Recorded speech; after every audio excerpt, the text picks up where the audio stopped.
Welcome to success point. Success પોઈન્ટમાં આપનું સ્વાગત છે. વિદ્યાર્થી મિત્રો, આપણે પીએસઆઈ અને કોન્સ્ટેબલ માટે થઈ બંનેના અલગ અલગ જે છે એના સિલેબસ મુજબના જે વિડીયો છે અપલોડ કરી દીધા છે.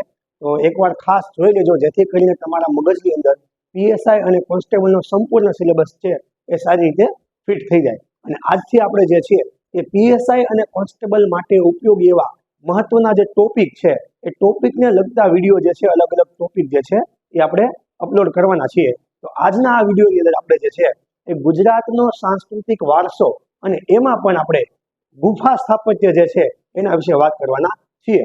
તો ગુફા સ્થાપત્ય જે છે, ગુફા સ્થાપત્ય એટલે શું? તો કે ભાઈ, પ્રાચીન સમયની અંદર માનવી જે છે, આદિમાનવ જે છે એ પથ્થરો અને ખડકો કોતરીને એમાં વસવાટ કરતો હતો.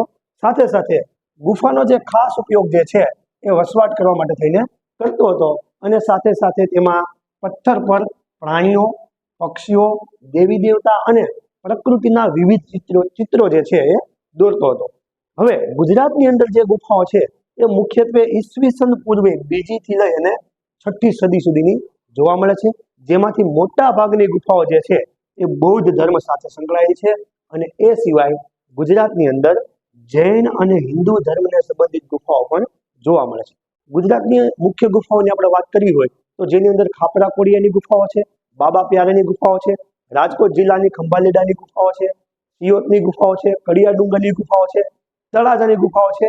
આ બધી જે ગુફા છે એ અતિ અગત્યની છે, જેમાંથી આજે આપણે જે છે એ રાજકોટ જિલ્લાની ગુફાઓ છે એના વિશે અભ્યાસ કરવાનો છે. તો રાજકોટ જિલ્લાની અંદર મુખ્યત્વે જે છે એ છે ખંભાલીડાની ગુફા. ખંભાલીડાની ગુફા જે છે એ ક્યાં આવી છે? તો એ ગોંડલ તાલુકાના ખંભાલીડા નજીક આવેલી છે. અને એ ગુફા જે છે એ ચૂનાના પથ્થર છે એના ખડકોમાંથી કોતરીને બનાવવામાં આવી છે. હવે એની શોધ કોના દ્વારા કરવામાં આવી? તો ખંભાલીડાની ગુફાની શોધ જે છે એ વર્ષ 1958ની અંદર પુરાતત્વ શાસ્ત્રી પીપી પંડ્યા જે છે એમના દ્વારા એની શોધ કરવામાં આવી છે. આ ગુફાની અંદર 2જી અને 3જી સદીના બોધિસત્વ, અવલોકિતેશ્વર અને પદ્મપાણી તેમજ વ્રજના શિલ્પો જે છે મળી આવ્યા છે. આ ગુફા જે છે એની અંદર મુખ્યત્વે કુલ 15 જેટલી ગુફાઓ છે.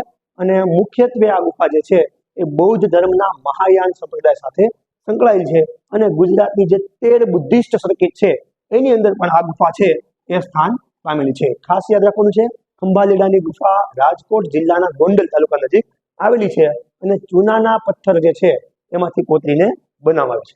એ સિવાય રાજકોટ જિલ્લાની અન્ય ગુફાની વાત કરવી હોય તો છે ઝીંઝુરી ઝરની ગુફા અથવા ઢાંકની ગુફા. ખાસ યાદ રાખવાનું છે, આપણે મોટા ભાગે ઢાંકની ગુફા તરીકે જાણીએ છીએ, જેને આપણે ઝીંઝુરી ઝરની ગુફા તરીકે પણ ઓળખીએ છીએ. અને એ ક્યાં આવી છે? તો એ જે છે એ ઉપલેટા તાલુકાના ઢાંક ગામ નજીક સિદ્ધસર પાસેની ઝીંઝુરી ઝરની ખાણ જે છે એમાં એ આવેલી છે. ખાસ યાદ રાખવાનું છે, ઉપલેટા તાલુકો, ઢાંક ગામ નજીક સિદ્ધસર પાસેના ઝીંઝુરી ઝરની ખાણમાં ઝીંઝુરી ઝરની ગુફા આવેલી છે.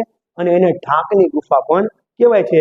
એનું નિર્માણ જે છે એ 1લી અને 2જી સદીની વચ્ચે ક્ષત્રપ કાળમાં થયું હતું. અને આ જે ગુફા છે એ જૈન ધર્મ અને બૌદ્ધ ધર્મ સાથે સંકળાયેલ છે.